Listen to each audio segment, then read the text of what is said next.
a nuestro ponente del día de hoy, a Héctor Olivares. Héctor Olivares es originario de Jalapa, Veracruz. Se graduó de la licenciatura en física en la Universidad Veracruzana y cursó la maestría en física en el CIMBESTAF Zacatenco bajo la dirección del doctor Tonatiuh Matos. Posteriormente realizó sus estudios de doctorado en la Universidad Goethe de Frankfurt bajo la dirección del doctor Luciano Rezzolla.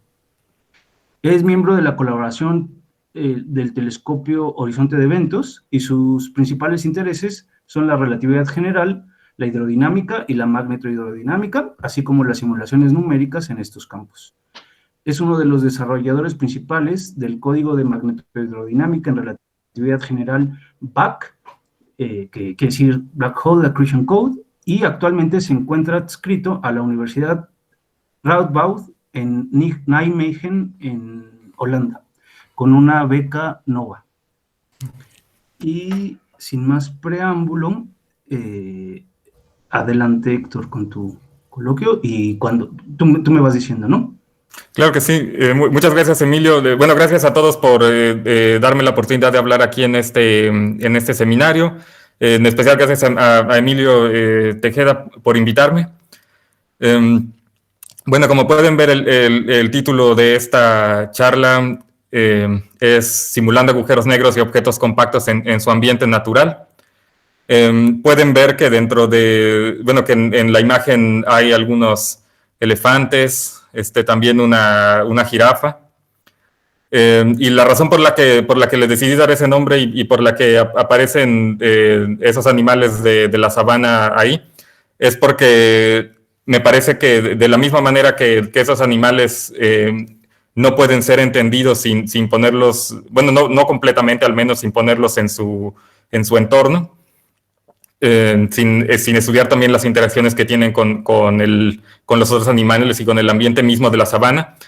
Pues así creo que los agujeros negros, para poder ser entendidos completamente y para poder interpretar las observaciones que tenemos de ellos, pues necesitan ponerse en su entorno también y necesitamos comprender bien ese entorno.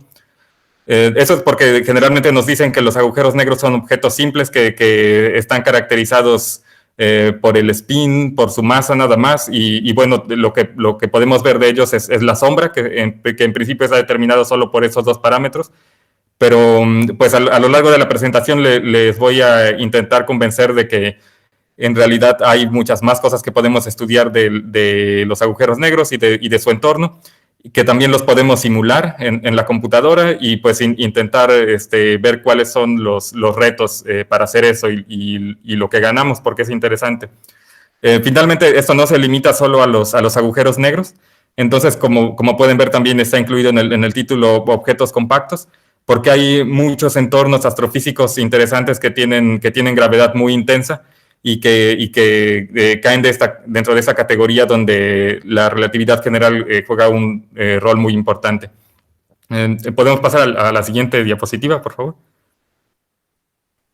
Bueno, entonces el plan de la charla es este. Primero vamos a hablar un poco sobre el entorno de los objetos compactos, cuáles son las propiedades de estos ambientes y cuáles son los desafíos para simularlo. Luego vamos a pasar a dar un ejemplo de cómo las simulaciones ya se han utilizado para interpretar las observaciones. En este caso, las del telescopio de horizonte de eventos o EHT, que en el 2019 obtuvo la primera imagen de la sombra de un agujero negro. Y finalmente la última parte de la charla va a tratar sobre el código BAC, que es un código que se utilizó junto con otros códigos para crear la librería de simulaciones de esta colaboración. Y pues vamos a hablar un poco sobre los métodos numéricos de este código, sus características y algunas adiciones recientes que van a aparecer en una nueva versión del código. Entonces, ¿podemos pasar a la siguiente, por favor? Entonces, bueno, la primera, primero vamos a hablar del entorno de los objetos compactos. Para motivar un poco esto, me gustaría hablar un poco sobre logros recientes que se han dado en el estudio de esos objetos. Sí estaba bien la siguiente, gracias. Bueno, algunos de los más interesantes son la detección de las ondas gravitacionales. Esto ha dado paso a que entremos en la era de la astronomía multimensajero, porque no solo hemos detectado ondas gravitacionales de colisiones de agujeros negros, sino también colisiones de estrellas de neutrones que han tenido una contraparte electromagnética. Y bueno, eso nos permite estudiar mucho más a detalle la complejidad de estos eventos.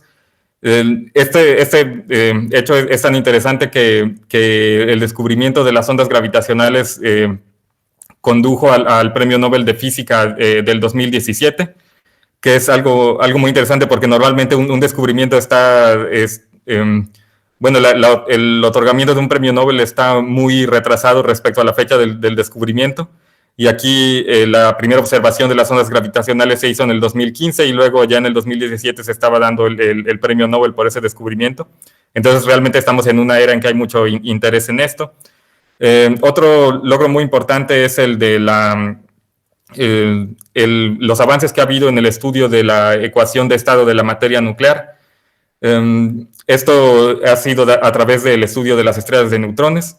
Y aquí hubo un logro que es muy interesante, que es la primera medición precisa de la masa y el radio de la misma estrella de neutrones aislada. La combinación de masa y radio es importante para determinar la ecuación de estado del material que constituye ese objeto. Esto fue posible gracias al experimento NICER, que es un instrumento que está volando junto con la Estación Espacial Internacional. Y no solo este experimento nos ha dado la primera medición precisa de la masa y el radio, sino que además de eso, usando inferencia bayesiana fue posible reconstruir por primera vez el mapa de la superficie de una estrella de neutrones, que es lo que pueden ver en esta imagen. Finalmente, otro logro reciente en el estudio de los objetos compactos fue la publicación de la primera foto de la sombra de un agujero negro, que fue obtenida por la colaboración del telescopio del Horizonte de Eventos en el 2019. La pueden ver aquí. Tuvo bastante publicidad y memes en redes sociales. Y bueno, noticias serias también, claro. Pero bueno, ese ha sido un logro pues bastante importante que hace tangible la relatividad general. Además de eso, ha habido otros avances en la observación de los agujeros negros supermasivos. Por ejemplo, la colaboración Gravity ha detectado movimiento orbital de puntos calientes alrededor del agujero negro Sagitario A estrella, que está localizado en el centro de nuestra galaxia. También tanto la colaboración Gravity como el grupo de Caltech liderado por Andrea Ghez también ha medido con mucha precisión la masa de este objeto supermasivo en el centro de la galaxia. Y de hecho, bueno, también dos de las personas que obtuvieron el Premio Nobel de Física el año pasado fue gracias al descubrimiento justamente del objeto supermasivo que está en Sagitario A, que se cree es el agujero supermasivo del centro de nuestra galaxia. ¿Podemos pasar a la siguiente, por favor? Y bueno, como decía, una de las cosas de las que las quiero convencer en esta charla es que el entorno importa. Aquí pueden ver varias imágenes obtenidas a partir de simulaciones de la apariencia de un agujero negro supermasivo. Entonces, si queremos estudiar un agujero negro por medio de imágenes, la propiedad o el observable que nos resultaría más informativo para conocer sus propiedades como la masa y el spin es la sombra. Y la sombra es una predicción muy sencilla de la relatividad general que nos dice es una pequeña región en el cielo que queda obscurecida una vez que el agujero negro captura los rayos de luz que vienen de fuentes de luz distantes que están detrás de él. Entonces, la sombra de la forma de la sombra es relativamente, un cálculo relativamente limpio. y está determinado simplemente por estas propiedades. Sin embargo, una cosa es esta predicción y otra cosa es realmente la posibilidad de observar la sombra. Entonces, dado que los hoyos negros son invisibles, todo lo que vamos a querer observar lo va a determinar el entorno. Estos 4 paneles muestran diferentes efectos que nos podrían obstaculizar la visibilidad de la sombra. Entonces, en la esquina superior izquierda, en la esquina superior derecha pueden ver un caso donde la sombra es visible. La línea punteada muestra la predicción teórica de la forma que debería de tomar la sombra. Después, al lado izquierdo, también en la parte superior, pueden ver un caso en el que un plasma opaco oscurece la imagen de la sombra y entonces no podemos ver nada. Abajo pueden ver un caso, el que dice evacuación en la esquina inferior izquierda, en el que el disco de acreción es más luminoso a una distancia un poco alejada del agujero negro. Entonces hay una zona entre el agujero negro y el disco de acreción que está vacía, y eso hace que la región oscura que esté en el centro aumente de tamaño y también se confunda dentro de esa región oscura la sombra del agujero negro. Y finalmente, en el otro panel, en el inferior derecho, pueden ver un caso donde debido al efecto Doppler, que corre al rojo la parte del plasma que se aleja de nosotros y que además concentra la emisión de radiación en la dirección que va hacia nosotros, de la parte del plasma que va hacia nosotros, produce que solo se vea un punto brillante, y a la hora que bajemos la resolución de esta imagen para hacerla similar a lo que observaríamos con instrumentos reales, se viera simplemente el punto y no solo, y no fuera distinguible la sombra. Entonces, bueno, con eso lo que quiero mostrarles es que el entorno determina la apariencia de observacional de los agujeros negros, y no solo de los agujeros negros, sino en general de muchos sistemas que tienen gravedad intensa. Entonces, la siguiente, por favor. Entonces, bueno, antes que nada, como había mencionado, vamos a ver un poco de las propiedades que tiene este entorno. Vamos a empezar por el entorno de los agujeros negros supermasivos, como los objetivos del EHT, Sagitario A estrella y M87, que extrañamente son dentro de los objetos, dentro de los entornos de los objetos compactos, son posiblemente los más simples. Hay varios ingredientes que conforman este entorno. Uno es la gravedad intensa, el otro es la presencia de plasma, la otra es la presencia de campos electromagnéticos, y finalmente también está la presencia de radiación electromagnética. Entonces, hay algunas propiedades de este entorno que nos permiten simularlo con ciertas suposiciones sobre la física. Para empezar, desde la suposición de que la masa del agujero negro es mucho mayor que la masa del disco de acreción. Esto es porque se supone que es un agujero negro supermasivo que está rodeado de un plasma muy diluido. Nos permite considerar el espacio-tiempo como simplemente algo de fondo, un espacio-tiempo estacionario que no es alterado por la presencia del plasma.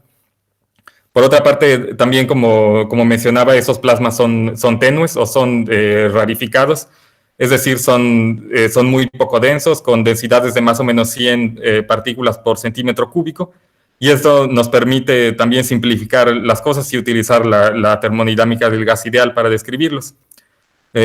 Finalmente, bueno, otra cosa es que también esos plasmas son prácticamente partículas moviéndose en el vacío, y eso significa que tienen muy baja resistividad, y eso significa que podemos describirlos usando las ecuaciones de la magnetohidrodinámica ideal.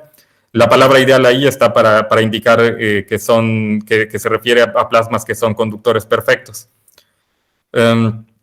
Finalmente, hay otra propiedad que tienen al menos los entornos de estos dos agujeros negros supermasivos, M87 y Sagitario A estrella, que es la ineficiencia radiativa. Eso significa que el plasma está muy caliente y tarda mucho tiempo en eliminar el calor que tiene por medio de la radiación. Eso se traduce a que la radiación está desacoplada del plasma y entonces se puede simular suponiendo que no hay pérdidas de calor por radiación. Pasamos a la siguiente, por favor. Otro reto que hay para simular estos entornos es la presencia de muchas escalas diferentes. Entonces, podemos ver las escalas que influyen yéndose hacia lo macro. Tomando como una unidad de referencia el radio gravitacional, que es esa cantidad que está ahí, la constante de Newton por la masa entre la velocidad de la luz al cuadrado, que es la mitad del radio de Schwarzschild del agujero negro. Podemos identificar que hay una región de gravedad intensa, que es donde, más o menos de 1 a 10 radios gravitacionales, donde están las principales superficies que caracterizan al agujero negro, como el horizonte, la órbita estable más interior o la ergósfera.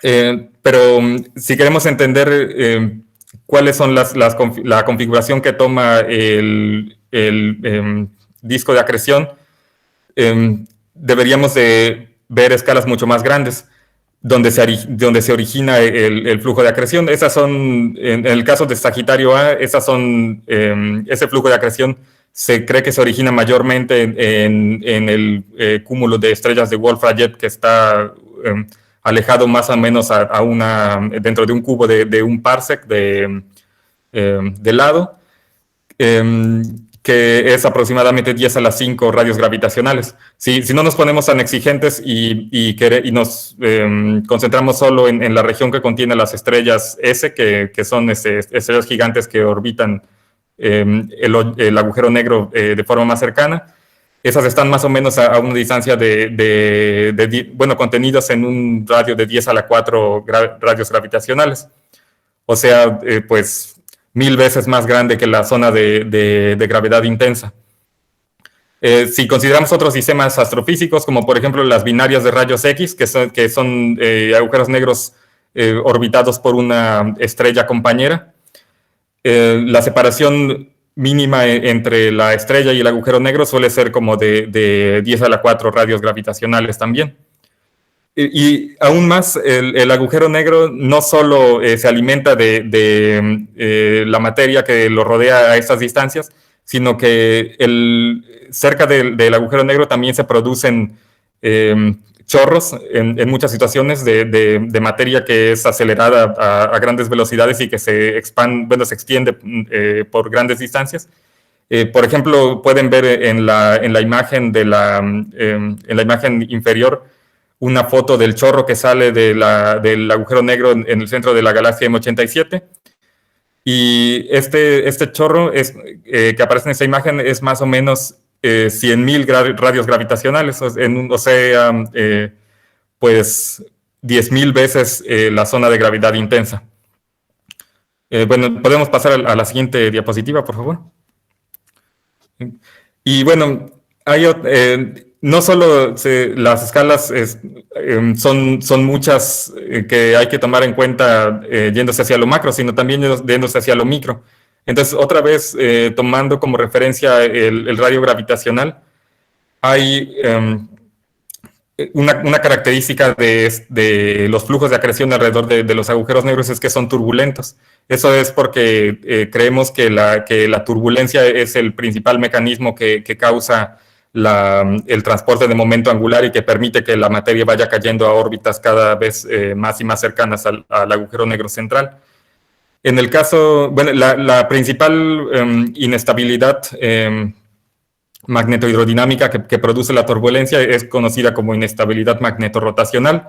Esa tiene una longitud de onda característica que es más o menos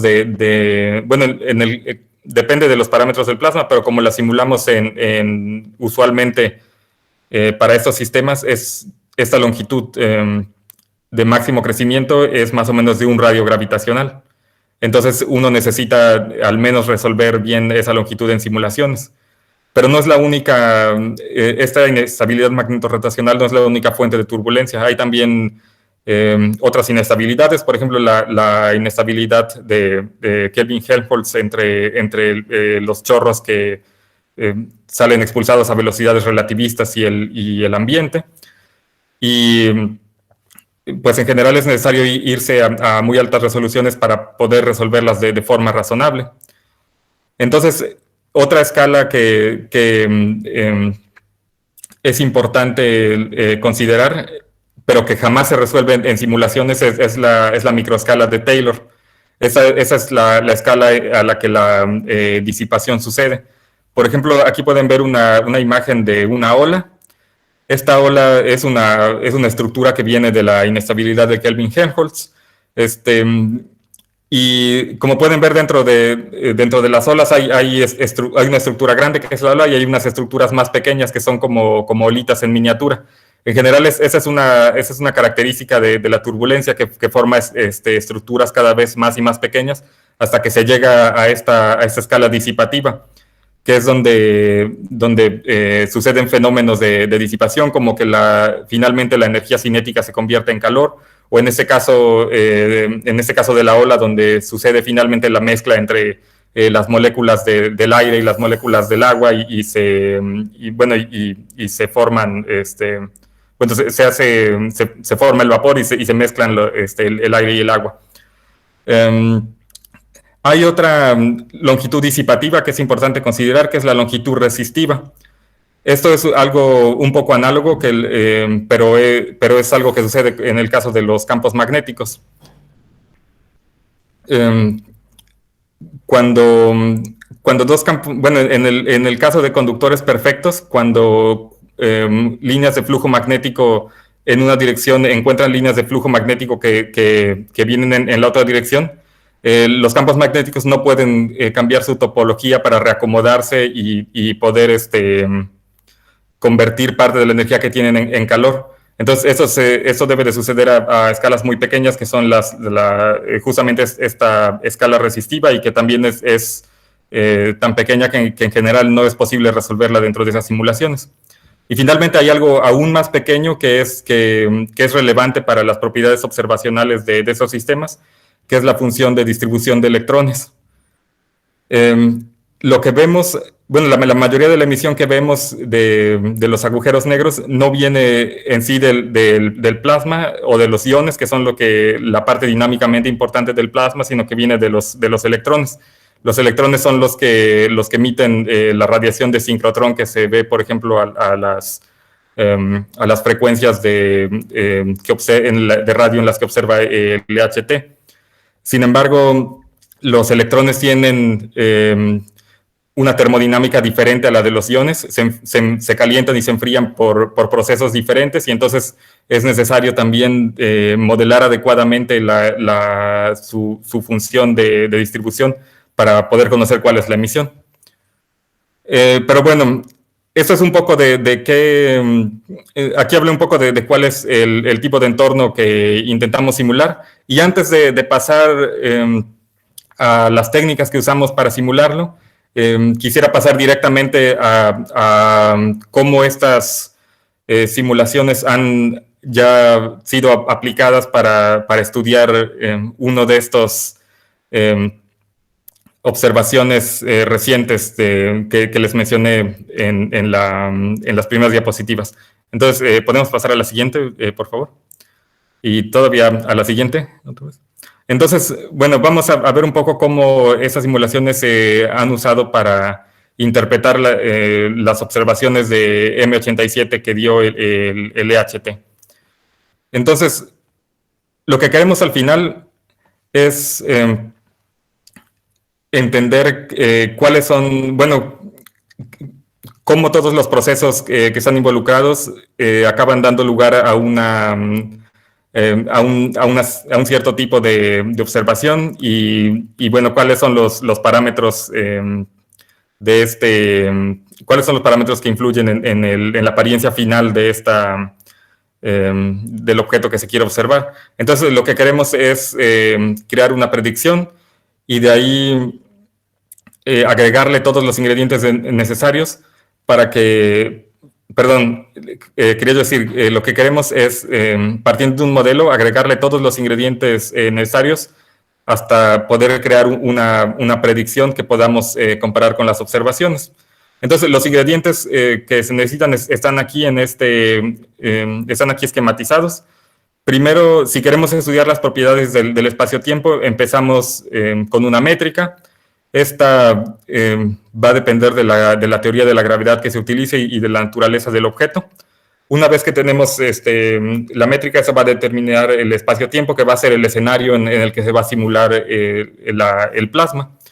Entonces, el siguiente paso es sobre ese escenario hacer una simulación de magnetohidrodinámica en relatividad general. Y una vez que tenemos esto, como supusimos al inicio que que la magnetohidrodinámica se podía desacoplar de la radiación, lo que podemos, teniendo esta simulación, usarla como el fondo para hacer una nueva simulación donde lo que queremos resolver ahora son las ecuaciones de transporte radiativo en relatividad general. Estas ecuaciones describen el comportamiento de la radiación, y en el caso de la magnetohidrodinámica en relatividad general, incluyen la emisividad y la opacidad del plasma, que generalmente en esas condiciones se emite principalmente en radiación de síncrotrón. Y también debe de tomar en cuenta efectos relativistas como la curvatura del espacio-tiempo que desvía los rayos de luz, y el efecto Doppler, tanto por la velocidad del plasma como por la gravedad. Entonces, es un poquito complejo, pero al final acabamos obteniendo una imagen como la que se muestra ahí. Finalmente, el último paso consiste en realizar una observación sintética, que significa agregar las incertidumbres asociadas a los instrumentos y a las condiciones de observación. Entonces pueden ver que el resultado final es algo como lo que se muestra en la imagen de hasta abajo. Y bueno, lo que está hasta abajo justamente es el resultado de una simulación. No es la imagen original que observó el LHT que estaba en la anterior diapositiva y que ahorita vamos a volver a ver en la siguiente. ¿Podemos pasar a la siguiente, por favor? Entonces, bueno, les acabo de describir cuál es el proceso para obtener una de esas observaciones sintéticas, pero a fin de cuentas lo que queremos es usar estos modelos para generar una predicción y contrastar esas predicciones con las observaciones reales. Y entonces la manera más agnóstica que uno se le puede ocurrir para poder ver cuál es el modelo correcto que predice las observaciones es realizar simulaciones de un montón de modelos y pues ver cuáles son los que más coinciden. Entonces, ese es el propósito de la librería de simulaciones de LHT. Esta librería consiste en varias simulaciones de magnetohidrodinámica, sobre las que se aplicaron varias simulaciones diferentes de transporte radiativo, para obtener al final más o menos 60,000 imágenes de simulaciones. Pueden ver algunas en los paneles de abajo. El panel que está arriba, con una sola imagen, es la observación de LHT, y las dos hileras de paneles que están abajo muestran las simulaciones, o tres de las simulaciones que forman esta librería. La parte de arriba son las simulaciones después de que... perdón, estoy viendo que alguien alzó la mano. Tengo que dar... ¿Sí? No, yo tengo una duda. En estas 60,000 simulaciones distintas, ¿o con quién están hablando? O sea, ¿cuántas variables son las que tienen para...? Claro. Sí, justamente, bueno, aquí abajo, justamente iba yo ahorita a llegar a eso. Perdón. Vale. Entonces, bueno, desde la parte de hidrodinámica, cada simulación está especificada por tres parámetros, que son el spin del agujero negro y el flujo magnético. Y bueno, el tercer parámetro no viene de la magnetodinámica, sino que viene del modelo de transporte radiativo. Y es justamente lo que mencionaba antes de las distintas prescripciones para la termodinámica de los electrones. En general bueno, hay un modelo que dice cuánto debería de diferir la temperatura de los electrones de la de los protones dependiendo de la magnetización, y este modelo está controlado por dos parámetros que se llaman R high y R low, como de R alta y R baja, para saber cuál es bueno, cuál es la razón de temperaturas en a alta magnetización y a baja magnetización. Y esas son los tres parámetros que en que consiste, bueno, que caracterizan a cada una de estas imágenes. Pero bueno, también estas imágenes, las simulaciones son largas y el sistema tiene cierta variabilidad. Entonces, con una sola simulación se pueden realizar distintas imágenes que corresponden a haber observado el sistema en diferentes tiempos. Y bueno, de esa manera pasamos a lo que va a estar en la siguiente diapositiva. Entonces, bueno, una vez que se tienen todas las imágenes asociadas a las simulaciones, quisiéramos ver cuáles son las que mejor se ajustan a las observaciones de M87. Y para esto tomamos cada una de las imágenes y le variamos unos cuantos parámetros para poder empatarlas lo mejor posible a las observaciones de M87. Esos parámetros adicionales que se varían son el flujo total, o sea, bueno, lo que quiere por flujo se refiere al flujo de energía, es decir, la luminosidad total de la imagen, el tamaño angular que está asociada con la masa, y finalmente el ángulo de posición. Estas tres cantidades que se ajustan están relacionadas directamente con cantidades o con propiedades físicas del sistema. El flujo total está relacionado con la tasa de acreción, el tamaño angular está relacionado con la masa y el ángulo de posición está relacionado con la orientación del spin del agujero negro. Entonces, bueno, una vez que se tienen todas esas simulaciones y que se varían estos parámetros, se busca obtener la combinación de esos tres últimos parámetros que mejor ajusta a las observaciones. Y para eso se usaron dos algoritmos diferentes. Uno fue usando el código TIMIS, que es un Markov Chain Monte Carlo, o sea, un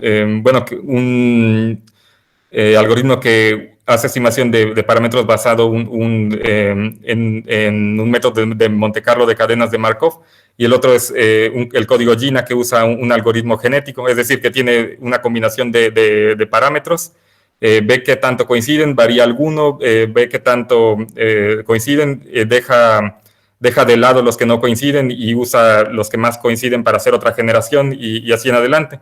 Entonces, para cada una de las simulaciones caracterizadas por spin, valor de este número R high y tipo de magnetización que está, es esto bueno, estos dos nombres que aparecen aquí, MAT y SANE, son diferentes estados de magnetización. Corresponde una distribución de probabilidad que se conoce como distribución de probabilidad a posteriori en teoría bayesiana. Entonces, como pueden ver, esa es una distribución a posteriori del parámetro que queremos estimar. En este caso, el parámetro que queremos estimar es la masa, y como pueden ver, da un máximo que está cerca de esta franja rosa que aparece aquí. La franja rosa es una estimación de la masa previa, no basada en ninguna observación del LHT, sino basada en observaciones de dinámica estelar en el núcleo de M87. Entonces, uno de los resultados más interesantes del LHT es ver que la predicción que se da para la masa, para la mayoría de las simulaciones que se hizo, coincide con la estimación de la masa que se había dado por un método completamente independiente, que es ese de medir la dinámica de las estrellas alrededor del agujero negro de M87. Y bueno, si uno entonces busca ver qué modelos pasan y qué modelos pueden ser rechazados como modelos que expliquen el sistema de M87, puede uno usar esta estimación de la masa que está más o menos relacionada con la geometría de la imagen porque está relacionada con el tamaño, y pues ver cuáles son los modelos cuya distribución, bueno, para cuya distribución la masa es un valor, bueno, la masa que fue medida anteriormente es un valor probable. Entonces, esto permite aceptar o rechazar algunos modelos. Entonces, ¿podemos pasar a la siguiente, por favor? Gracias. Entonces, comparando con estas estimaciones previas de la masa y usando criterios que son puramente relacionados con las imágenes obtenidas por simulaciones, podemos ver que una de las principales conclusiones del LHT es que la mayoría de los modelos coinciden con la estimación previa de la masa y que entonces no pueden rechazarse. Entonces, solo 9.7 de los modelos puede rechazarse en verdad con un p-valor menor a 0.01. Además de eso, el tamaño angular es consistente con modelos geométricos, es decir, modelos que solo intentaban ajustar un círculo del tamaño de la...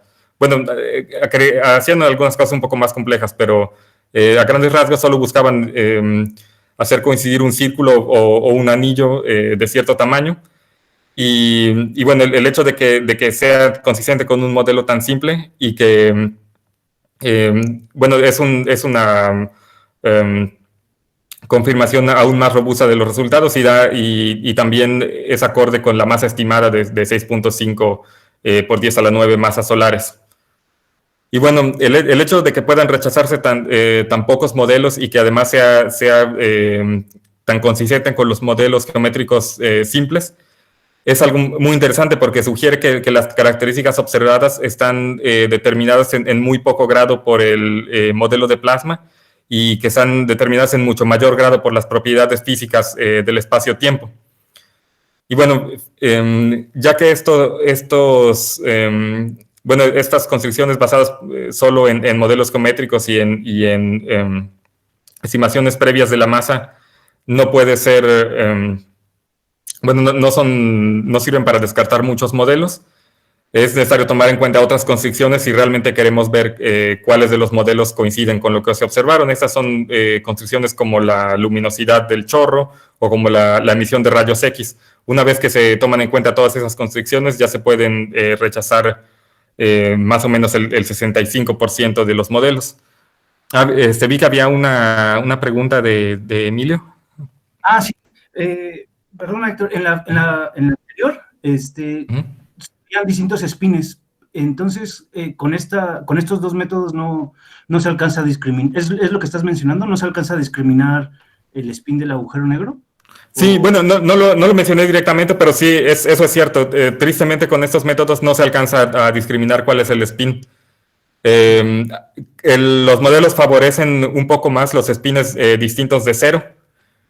Que eso es algo que más o menos ya sabíamos, porque si el agujero negro puede producir el chorro que puede producir, lo más seguro es que el spin sea distinto de cero o alto, pero no da mucha información. El único parámetro que puede determinarse con un poquito más de certidumbre es la masa. Ya, muchas gracias. Sí. Bueno, y bueno, ese es solo un ejemplo de cómo ese tipo de simulaciones pueden ser útiles para estudiar observaciones reales en un entorno astrofísico real. Y pues ahora lo que quisiera es hablarles más detalladamente sobre uno de los códigos que se usó para construir esa librería de simulaciones. Entonces, ¿podemos pasar a la siguiente, por favor? Bueno, solo el nombre aparece aquí. Ese es el código BAC, que es el acrónimo de Black Hole Accretion Code, aunque en realidad no está limitado para estudiar solo espacios-tiempos de agujeros negros. ¿Podemos pasar a la siguiente? Esas son algunas de las características del código. El código resuelve principalmente las ecuaciones de magnetohidrodinámica ideal en relatividad general, en espacios-tiempo estacionarios. Está basado en un paquete, en un programa más antiguo que ahora se desarrolla de forma un poco paralela, que es MPI y AMRBAC, y de ese programa heredó su paralelización y algunas características como las mallas adaptativas, aunque recientemente, desde la creación del código hemos ido modificando un poco estas cosas, y ahora la paralelización es un poco diferente en BAC. Y bueno, otra cosa interesante es que tiene métodos numéricos que permiten cumplir la constricción de la no existencia de monopolos magnéticos a precisión de máquina, algo que es un poco difícil con las mallas adaptativas. Entonces, bueno, aquí pueden ver una simulación. Las mallas adaptativas son muy interesantes porque permiten simular dominios realmente grandes con suficiente detalle en las partes que requieren tal detalle. Entonces, ese es un disco de acreción visto desde lejos con un chorro propagándose. Otra cosa interesante del código, ¿se puede pasar a la siguiente, por favor? Es que es software libre y está disponible para descargar en esa página. Y otra cosa aún más interesante, ¿se puede pasar a la siguiente, por favor? Es que próximamente voy a estar dando un pequeño curso de cómo utilizar el código en el Winter Meeting de la Universidad de San Luis Potosí, que va a ser del 3 al 5 de marzo, y que pueden checar los otros contenidos de la reunión que están bastante interesantes en esta página. Y ya una vez acabado el promocional, seguimos con la siguiente diapositiva, por favor. Este es un ejemplo de cómo se utilizan esas mallas adaptativas. La malla adaptativa, en inglés se llama Adaptive Mesh Refinement, significa que el código de manera automática, de acuerdo con cierta prescripción que uno le da, añade más refinamiento o más resolución en zonas que lo requieren. Aquí, por ejemplo, esta simulación es la propagación de un chorro que viene de un disco de acreción de un agujero negro. Y los paneles que están hasta la izquierda muestran la densidad. Pueden ver que cerca del agujero negro la turbulencia está bastante bien resuelta. Pueden ver características muy finas. Y en el panel de la extrema derecha, pueden ver cómo se propaga el chorro y cómo el refinamiento, que son cada una de estas cajas, que son de 16 por 16 por 16 celdas, se acumulan y se hacen más pequeñas en la cercanía del agujero negro. Entonces, pasamos al siguiente, por favor. Otra característica interesante de este código es que no solo usa agujeros negros, sino que puede servir para simular magnetohidrodinámica en espacios-tiempo arbitrarios. Esos pueden ser analíticos o tabulados de cualquiera de los dos tipos. Y también también el código puede acoplarse con códigos que evolucionan el espacio-tiempo, como el Einstein Toolkit, o con un código que obtiene espacios-tiempos numéricos, como KDAT, que es un resolvedor espectral de las ecuaciones de Einstein. Estos no están disponibles en la versión pública, pero porque no son completamente estables, pero están disponibles bajo petición en caso de que alguno de ustedes quiera hacer simulaciones en este tipo de espacios-tiempos. Podemos entrar en contacto y ver cómo le hacemos. Otra cosa interesante es que aunque el código resuelve las ecuaciones en la formulación 3+1 de la relatividad general, no es necesario que uno introduzca la nueva métrica expresada en las variables 3+1, sino que puede uno introducir la 4 métrica y el código internamente calcula las variables 3+1, o sea, el lapso y el shift. También no requiere introducir los símbolos de Christoffel, sino simplemente la métrica, y el código internamente calcula las derivadas de la métrica que necesita, ya sea usando diferencias finitas si la métrica es tabulada, o usando un método muy interesante que se llama Complex Step Derivative, que es un método numérico que es inmune a los errores de cancelación de las diferencias finitas, y que permite precisión de máquina también en variables, en expresiones algebraicas.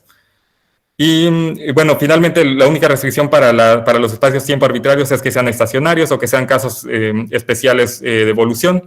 Aquí hay unos ejemplos de aplicaciones de este código. Uno es la de una simulación de acreción en estrellas de bosones de un paper mío que se publicó el año pasado. Otra es este ejemplo de una disrupción por marea en la vecindad de una estrella de bosones, que es de este colaborador, también del año pasado.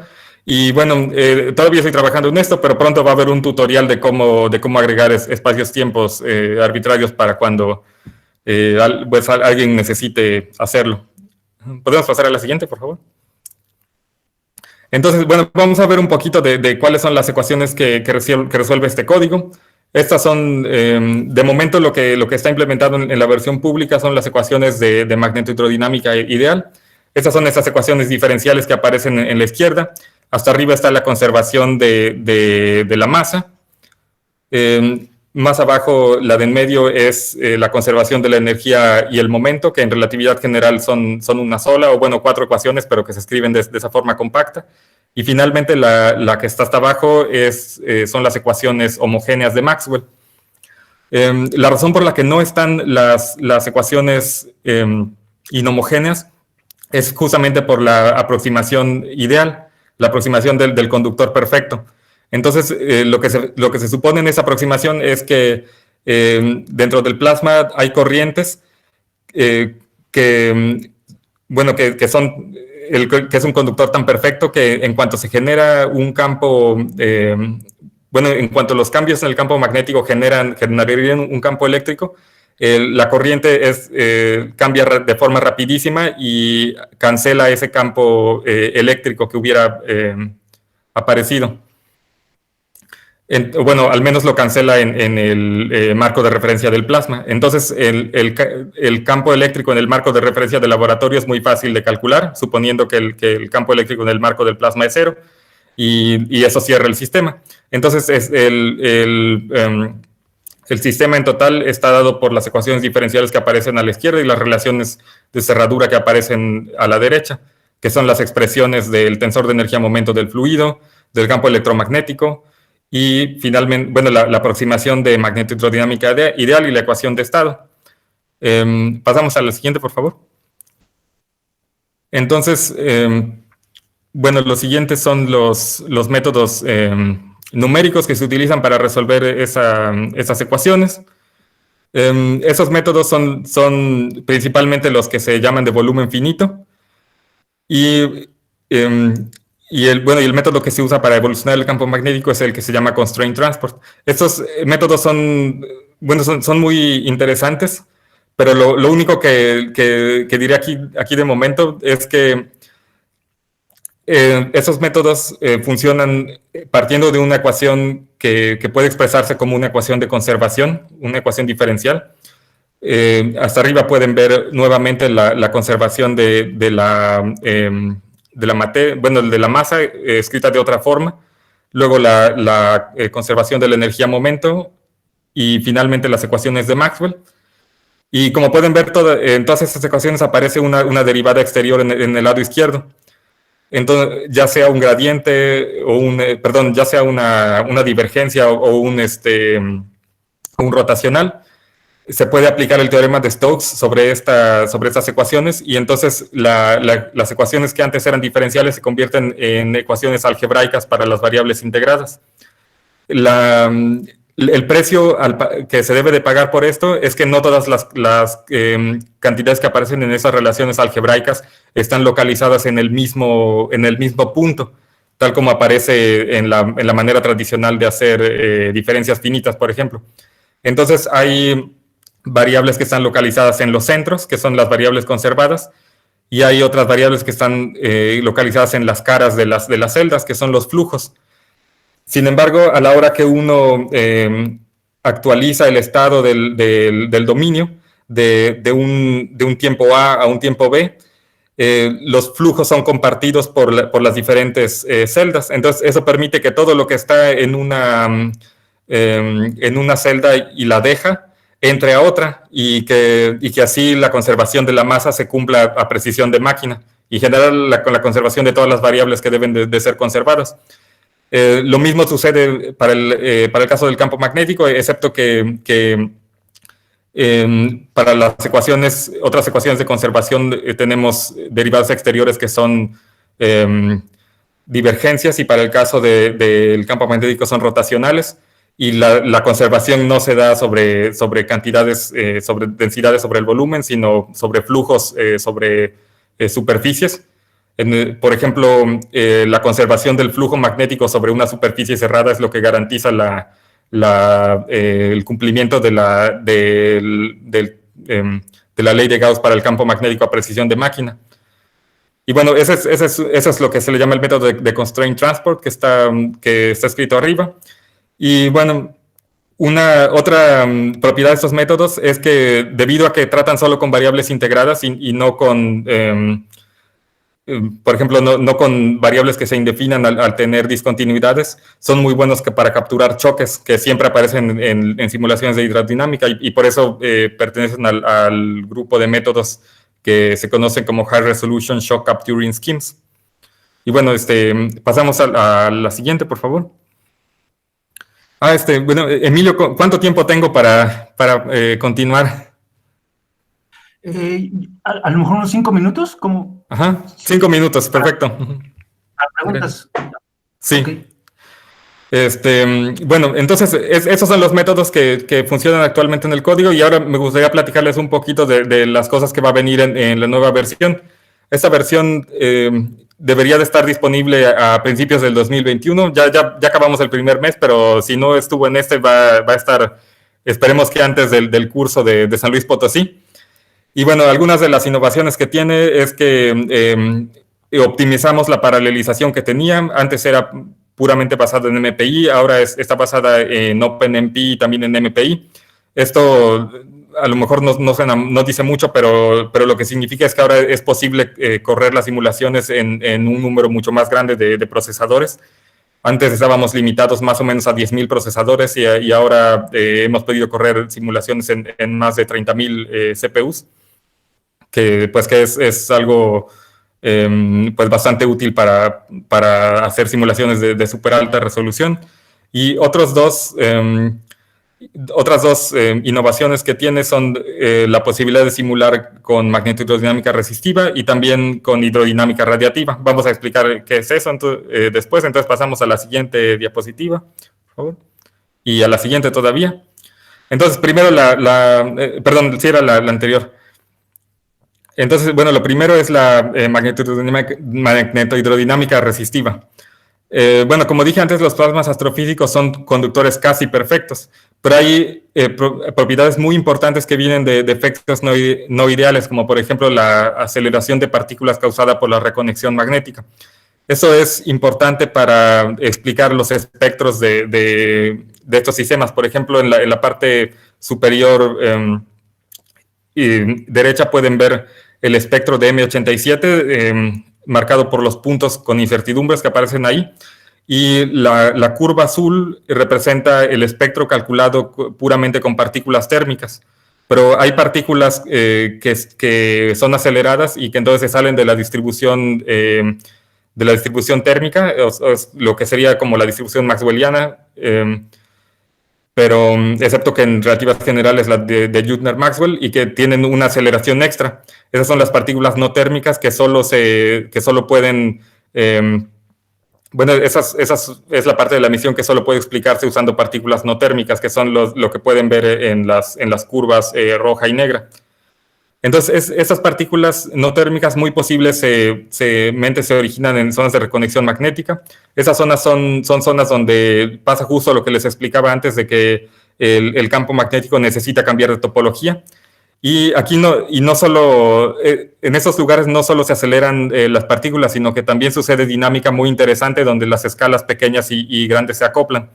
Lo que ven en la imagen de hasta abajo son la formación de plasmoides, que son estructuras que surgen en estas regiones donde campos magnéticos de diferente polaridad se encuentran. Y en estos campos magnéticos tienen estos plasmoides tienen una dinámica muy interesante. En la otra imagen, en la esquina inferior derecha, pueden ver un diagrama espacio-temporal de cómo estos plasmoides se originan hasta abajo y luego se van uniendo hasta que forman un solo plasmoide monstruo que es lo que aparece hasta arriba. Entonces, estos plasmoides se van juntando y acaban creciendo hasta escalas que ya son observables desde el punto a escalas astrofísicas. ¿Podemos pasar al siguiente, por favor? Entonces, bueno, la pregunta es cómo realizar simulaciones que capturen las escalas disipativas de la reconexión magnética en un sistema que está casi sin disipación. Entonces, bueno, ese es un reto. Primero vemos las ecuaciones que hay que resolver. Comparado con las ecuaciones que les mostré antes, las adiciones que hay son que ahora tenemos las ecuaciones inhomogéneas de Maxwell y que también ahora dentro de las relaciones de cerradura tenemos la ley de Ohm.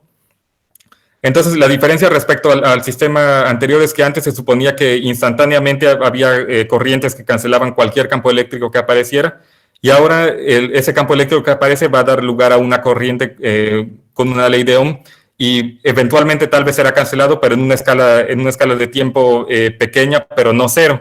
Entonces, pasamos a la siguiente diapositiva, por favor. Entonces, ahora tenemos el problema de capturar simultáneamente una dinámica lenta y una dinámica rápida.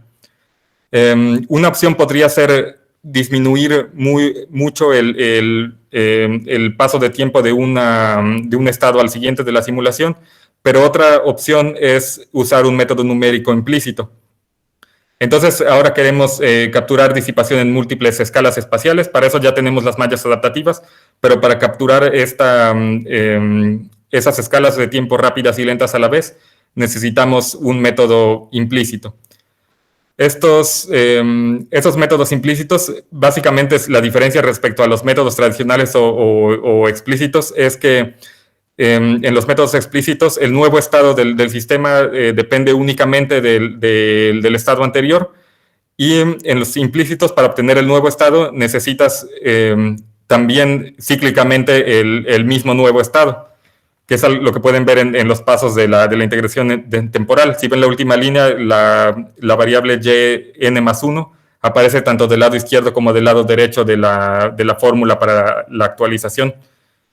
Entonces, esos esquemas implícitos, explícitos, su idea es aplicar la integración implícita para las variables donde se combinan esas escalas lentas y rápidas, que producen ecuaciones que se les llama ecuaciones rígidas, y la parte explícita, bueno, el resto de las variables, como por ejemplo la evolución de la densidad, etcétera, no del campo eléctrico, pueden integrarse normalmente. Entonces combina las ventajas de un método explícito con un método implícito. ¿Podemos pasar a la siguiente, por favor? Entonces, bueno, finalmente una aplicación de esto ha sido hacer posible una simulación de muy alta resolución donde podemos ver la formación de estos plasmoides en un problema de acreción en un agujero negro, que aquí pueden ver esas estructuras, son esas pequeñas bolitas o cosas con forma de ojo que aparecen en la frontera entre el chorro, que es la región más oscura, con la parte del disco. En esas estructuras la energía magnética se está convirtiendo en energía térmica, entonces aquí pueden ver cómo se vuelven puntos calientes en la gráfica que muestra el logaritmo de la temperatura, y cómo son zonas donde hay alta corriente eléctrica en el otro panel donde está el logaritmo de la corriente eléctrica. Entonces esos puntos calientes, su energía coincide más o menos con las llamaradas de Sagitario a estrella, entonces es posible que puedan, que los puntos calientes que ve, por ejemplo, las observaciones de Gravity sean causados por la presencia de plasmoides. Y bueno, hay un artículo interesante de eso, de un colaborador que usa justamente el código BAC, que es de Riperda y otros, 2020. Bueno, no sé si hay tiempo de decir lo último. Entonces, tal vez por el momento podemos pasar a las conclusiones, y la otra parte el otro aspecto, que es la hidrodinámica radiativa, lo dejo en caso de que haya preguntas. Básicamente es algo parecido, excepto que ahora lo que se busca es introducir radiación, o sea, la interacción entre materia y radiación. Y bueno, hay algunas pruebas que hemos hecho que son para validar el código. Y pues sí, tal vez pasamos a las conclusiones entonces. Que bueno, eso es en general las cosas que quería transmitir. Primero, que los objetos compactos astrofísicos están rodeados por un entorno que es rico y complejo y que necesitamos entender este entorno para poder estudiarlos. También quería mostrar que existen métodos numéricos que han sido diseñados justamente para estos problemas difíciles, donde la dinámica es no lineal, donde hay choques, turbulencia y múltiples escalas espaciales y temporales combinadas, y que además cumple las constricciones físicas a precisión de máquina. Quería también mostrarles que el código BAC cuenta con algunos de los métodos más avanzados para simular estos ambientes, y que que se han hecho adiciones recientes que han extendido su aplicación a otros entornos astrofísicos, y que pronto van a estar disponibles en una nueva versión del código. Y pues ojalá que les interese y se anime mucha gente a usarlo, y que puedan, y que quieran participar en el curso que va a ser sobre esto en San Luis Potosí. Y bueno, muchas gracias. Muchas gracias a ti, Héctor. Estuvo muy interesante tu charla. Entonces, yo creo que ahora tenemos un tiempo para preguntas. Entonces, quien quiera puede empezar a hablar, o si quieren levantar la mano y... Adelante. Adelante, Ricardo. Primero que nada, muchas gracias por la plática, estuvo muy interesante. Tengo algunas preguntas. Primero, cuando se estaba describiendo el entorno del agujero negro, se mencionó que se utiliza un plasma en el régimen ideal. Entonces, esto implica que las interacciones entre partículas cargadas con neutras es mucho menor que la cantidad de interacciones entre partículas cargadas, o que el plasma está ionizado totalmente. ¿Cómo se sabe que se dan estas circunstancias alrededor de un agujero negro? Esa es una. Relacionado con eso, con esto de la ionización, quisiera saber si hay mecanismos de ionización que sean propios a este entorno del agujero negro. Y una tercera es de si se sabe acerca de plasmas que estén compuestos en lugar de electrones y iones por positrones y electrones en un agujero negro. Sí, bueno, claro que sí. ¿Esas son todas las preguntas? Si hay tiempo, después quisiera hablar del código, pero físicas sí son esas. Claro que sí. Refiriéndose a la primera pregunta de qué condiciones permiten aplicar la aproximación de que realmente está en el estado de plasma esa materia. En el caso de estos agujeros negros supermasivos como M87 y Sagitario A estrella, la razón por la que se puede considerar que el plasma está en su gran mayoría ionizado es por las temperaturas que tiene.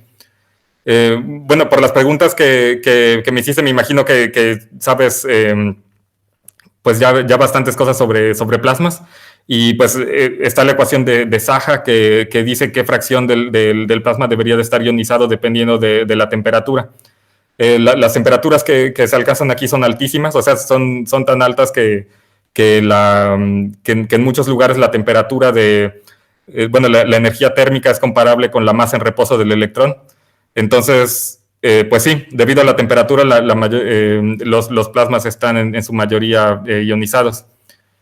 No me acuerdo cuál fue la segunda pregunta, pero refiriéndose a la tercera, sobre si hay entornos dentro de esas simulaciones o dentro de esos sistemas donde los plasmas no sean solo de iones y electrones, sino también de positrones y electrones. Sí hay entornos así. Uno que es muy importante es la parte interior del chorro, porque en esta región, bueno, en una combinación del momento angular y de la alta presión magnética que hay ahí, evacúan esta zona por completo, y la materia que aparece ahí, bueno, la materia que queda ahí, es muy posible que esté hecha por positrones y electrones que aparecen por producción de pares, debido bueno, a un mecanismo que se conoce como mecanismo de Blandfors-Nayak, que es el mecanismo que también produce el chorro.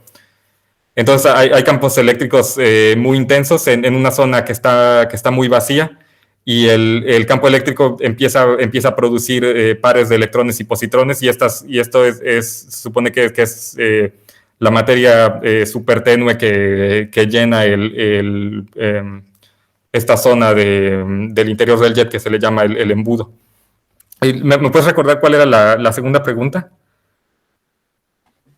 Sí, que quisiera saber si hay mecanismos de ionización que sean propios al entorno de un agujero negro. Sí, bueno, la respuesta... Que esto que mencionas fue muy interesante, de la tercera pregunta. Sí, bueno, ese es el mecanismo que se ve más prometedor para explicar pues el contenido y la formación de los chorros. Y bueno, respecto a si hay mecanismos naturales de ionización, sí. Se supone que, bueno, cerca del agujero negro no solo están estas temperaturas muy altas, sino que también hay pues radiación en gran cantidades de rayos X que también ionizan o bueno, de estar por ahí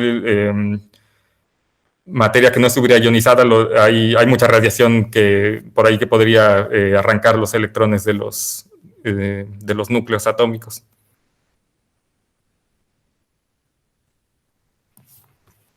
Y pues sí. Muchas gracias. Gracias, Ricardo. ¿Alguna otra pregunta?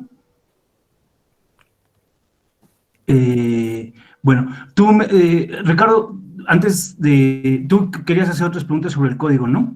Te robo, o sea, hago yo solo una pregunta y ya luego pasamos contigo. Yo tengo una duda sobre las dos simulaciones, bueno, los dos tipos de simulaciones que mencionabas.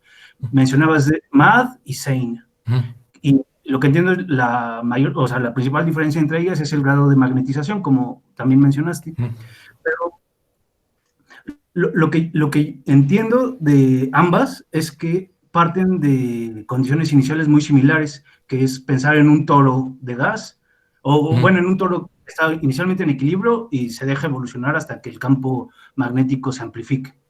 Mi duda es, ¿qué tan limitante es esa suposición como condición inicial? O sea, ¿qué tan...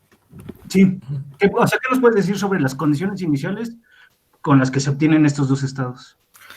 Sí, esa es una muy, pero muy buena pregunta, porque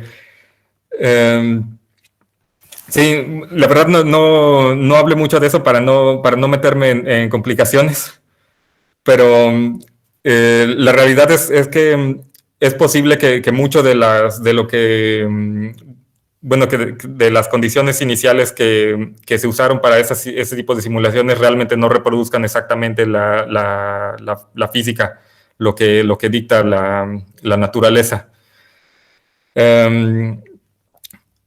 Bueno, por ejemplo, esos dos modelos de acreción, tanto MAD como SANE, tal vez voy a explicar un poquito primero cuál es la diferencia entre ellos.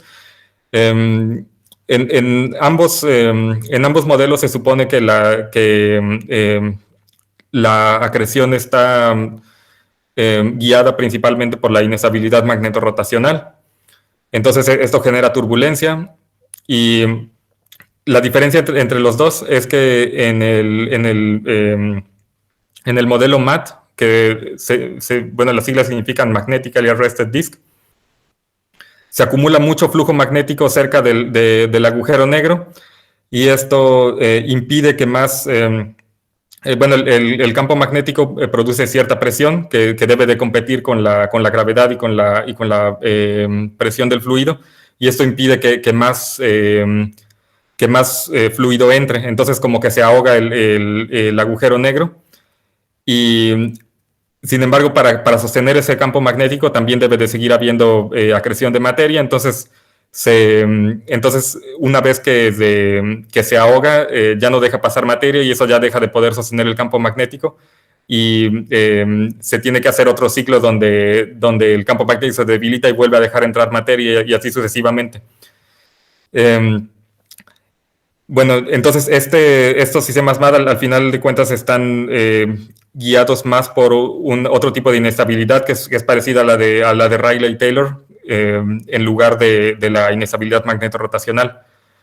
Pero bueno, en resumen, ambos modelos de acreción dependen casi crucialmente de la inestabilidad magnetorrotacional.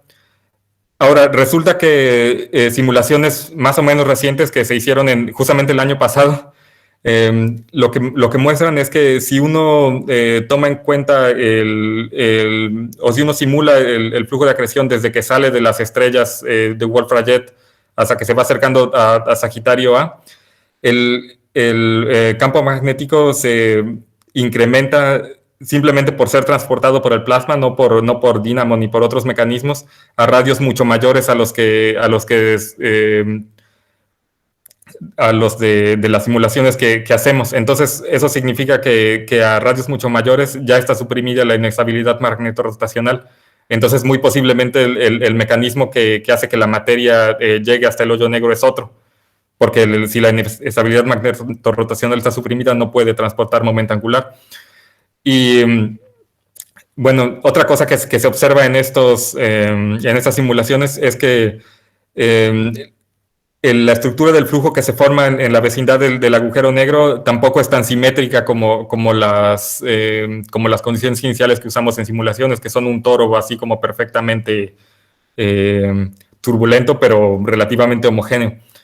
Lo que ven es que puede haber situaciones en que un solo de los lados del toro es grueso y el otro es delgado. Y el lado que es delgado puede ocasionalmente deshacerse porque pase algo similar a lo que pasa en ese modelo MAT, donde la presión magnética, bueno, donde el flujo se acumula, la presión magnética crece y destruye el toro. Entonces, esas son las simulaciones hechas por Sean Ressler en 2 artículos del año pasado. Entonces, es muy posible que sí, el modelo que se usa en simulaciones y las condiciones iniciales que se usan en la librería de simulaciones del LHT sean limitantes, y que lo que sucede en realidad esencialmente se parezca, pero no tanto. Y pues sí hay mucho espacio para mejorar en condiciones iniciales. De acuerdo, muchas gracias. En relación con condiciones iniciales, ¿han estudiado una simulación parecida a las que han hecho para M87, pero ahora en vez del ambiente de un agujero negro supermasivo, que sea el agujero negro de masa estelar en una binaria de rayos X? Porque ahí sí me imagino que puedes tener más control sobre la condición de frontera, ¿no? Que sería, no sé, el lóbulo de Roche. Uh-huh. Sí, pues bueno, que yo sepa, no se ha publicado eso. Y bueno, la razón es que las escalas de tiempo que están involucradas son muy grandes para lo que normalmente soportan las simulaciones. Si uno quiere simular, bueno, más bien, creo que más bien depende de las cosas que uno quiera estudiar en esas simulaciones. Por ejemplo, en las simulaciones de binarios de rayos X, lo que uno le interesa estudiar más que nada son las transiciones entre los estados, los que se les llama hard state y soft state, que son de diferente, que tienen diferente espectro. Ese es tal vez el problema que es más interesante estudiar para binarios de rayos X, y lo malo es que las transiciones entre los diferentes estados cambian en escalas de tiempo que son como 100 veces mayores que lo que dura una simulación de estas, que ya es costosa. Entonces, con códigos como estándar no se puede, pero hay un código que es más o menos nuevo con el cual posiblemente sí se puede hacer esto. Ese es el código Hammer, que corre no en CPUs como el nuestro, sino en GPUs. Entonces, eso es... bueno, hasta la fecha no han publicado nada sobre eso, pero sé que están interesados en hacer esto y posiblemente es el único grupo que tiene la capacidad de hacerlo. Entonces yo creo que van a sacar algún artículo tal vez pronto con alguna simulación de súper larga duración de binarias de rayos X o algo así.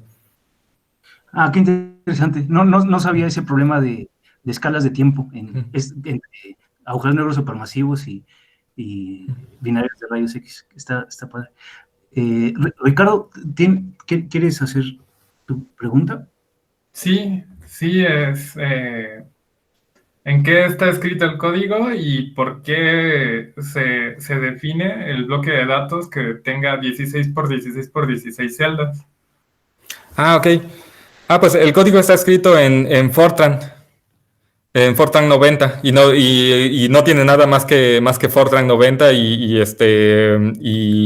la librería de MPI.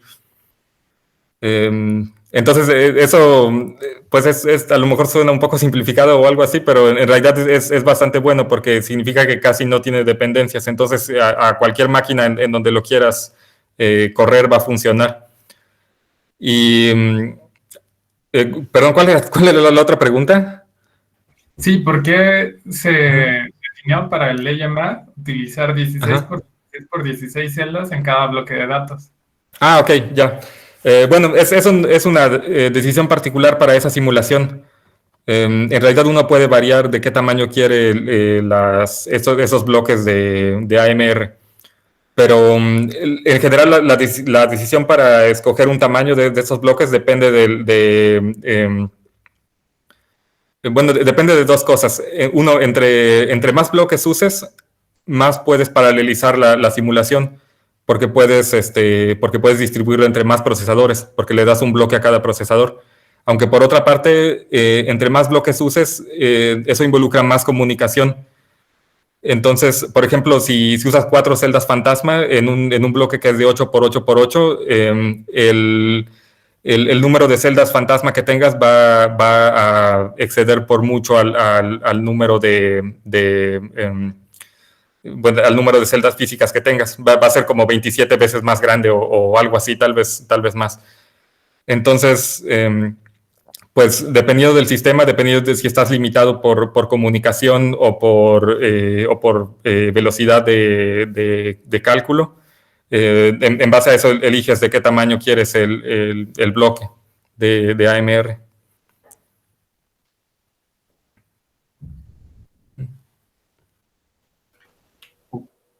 Otra pregunta. Esta simulación de los plasmoides, la última que enseñaron, ¿en qué coordenadas está hecha? Esa está hecha en coordenadas modified Kershill. Son coordenadas como de Kershill que tienen el espaciamiento radial logarítmico. O sea, en lugar de la coordenada R de Kershill es una coordenada logarítmica. Y también el ángulo está modificado un poquito para poner más resolución cerca del ecuador y hacer más grandes las celdas cerca de los polos para que también el paso del tiempo sea un poquito más rápido. Muy bien, muchas gracias. Sí, con gusto. Muchas gracias. Yo tengo una pregunta. Hola, Héctor, muchas gracias. Hola, Olivier, qué gusto escucharte. Sí, igualmente. Sí. ¿Qué se puede decir? Entonces, al final, con las observaciones que se han hecho hasta ahora, ¿se han podido descartar o en qué medida se han podido descartar? Hablaste de la estrella de bosones, por ejemplo, o hay creo que, otras personas que proponen como candidato alternativo los wormholes. O sea, con lo que se ha observado hasta ahora en el Event Horizon Telescope, por ejemplo, con qué se puede descartar ya que el objeto central en M87 sea una estrella de bosón supergigante o un agujero de gusano, o todavía no está descartado completamente. Pues, bueno, yo creo que sí, tal vez si le preguntas a otras personas te van a decir respuestas diferentes, porque creo que la gente dentro del LHT está muy convencida de que lo que ven sí es un agujero negro. Pero bueno, lo que yo creo es que en realidad faltan realmente estudiar más seriamente que si puede ser alguna de esas otras opciones que mencionas. Incluso en el artículo que saqué el año pasado sobre la estrella de bosones, ahí, bueno, muestra que en general el tamaño de la región oscura que va a aparecer en una imagen de estrella de bosones va a ser más pequeño que el de un agujero negro de Kerr. Pero aquí voy a hablar a lo mejor un poquito en contra de ese resultado. En realidad también ese resultado está basado en algunas suposiciones sobre el plasma. En concreto está basado en que el modelo de discos de acreción es de tipo Sein. Si fuera de tipo MAT, es posible que hubiera otros mecanismos como por ejemplo un campo magnético grande que hiciera que el movimiento fuera mucho más kepleriano y que también tuviera una contribución importante de la presión magnética que ensanchara el anillo. Entonces yo creo que falta estudiar como pues más en detalle otros escenarios diferentes, y también hace falta hacer simulaciones que sigan toda esta línea de hidrodinámica, luego transporte radiativo y luego observaciones sintéticas en otros objetos que no sean agujeros negros, que sean wormholes o otro tipo de agujeros negros o otro tipo de estrellas exóticas. O sea, según yo, está muy poco verificado. Sí. Ok, muchas gracias. Sí.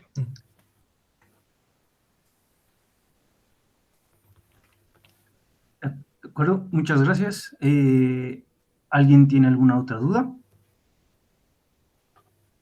Si no hay más dudas, entonces te agradecemos una vez más, Héctor, por la charla tan interesante, tan padre, y pues ahí nos estaremos viendo en marzo, ¿no?